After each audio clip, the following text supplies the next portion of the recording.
بسم اللہ الرحمن الرحیم۔ فریق مخالف شیعہ مذہب تو قرآن مقدس کا انکاری ہے ہی صحیح، لیکن اس کے ساتھ ساتھ فریق مخالف اپنے ائمہ معصومین کے لیے ایک طرف تو یہ دعویٰ کرتا نظر آتا ہے کہ ائمہ حضرات معصوم ہیں، یعنی ان سے کوئی گناہ نہیں ہوتا، جبکہ دوسری طرف فریق مخالف خود ائمہ کی زندگی وہ پیش کرنا چاہتا ہے اور وہ بیان کرتا ہے، اور پھر صرف یہ نہیں کہ بیان کرتا نظر آتا ہے،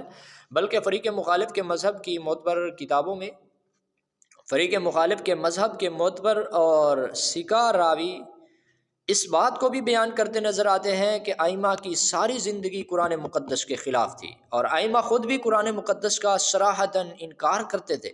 اور انکار کرتے نظر آئے اور پوری زندگی قرآن کے انکار میں گزار دی، جبکہ امت مسلمہ کا متفقہ فیصلہ اور کہ جو شخص اللہ کی کلام قرآن مقدس کا انکاری ہے، قرآن مقدس میں بارہا بیان کیا کہ جو اللہ کی آیات کا انکار کرتا ہے وہ کافر ہے،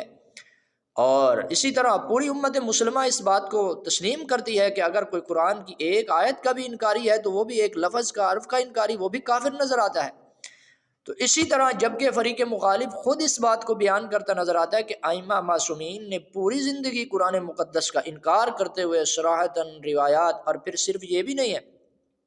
زندگی تو ان کی قرآن کے خلاف تھی ہی تھی، اس کے ساتھ ساتھ فریق مخالف یہ بھی دعویٰ کرتا نظر آتا ہے کہ ائمہ معصومین کی زندگی قرآن مقدس کے خلاف جو ہے، اس پر روایات بھی متواتر ہیں، یعنی روایات متواترہ کا دعویٰ بھی فریق مخالف خود کرتا نظر آتا ہے۔ اور کس قدر جہالت پر مبنی مذہب ہے کہ خود تو قرآن کا انکاری ہے ہی صحیح، لیکن اپنے ائمہ کی طرف بھی اس بات کی نسبت کرتے ہوئے نظر آتے ہیں کہ ائمہ معصومین نے بھی قرآن کا انکار کیا ہے، اور ائمہ معصومین بھی قرآن کے منکر تھے،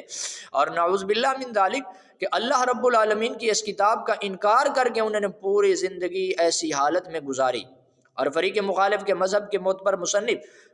محمد بن یعقوب کلینی نے اپنی کتاب اصول کافی میں ایک مکمل باب جمع کیا ہے اور اس میں روایات لائے ہیں۔ اسی طریقے سے تفسیر قمی میں موجود ہے، انوار نعمانیہ میں موجود ہے، مرآت العقول میں موجود ہے، اور فریق مخالف کی بہت ساری کتب میں یہ بات موجود ہے۔ اور پھر صرف یہ بھی نہیں ہے کہ فریق مخالف نے اس بات کا دعویٰ کیا ہو، بلکہ اپنے اس پر مستقل فریق مخالف کے مذہب کے مصنفین نے کتابیں لکھی کہ ہمارے ائمہ قرآن مقدس کا انکار کیا کرتے تھے،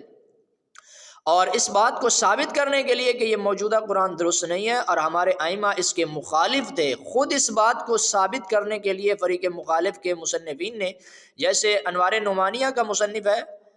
محمد بن حسین النوری الطبرسی،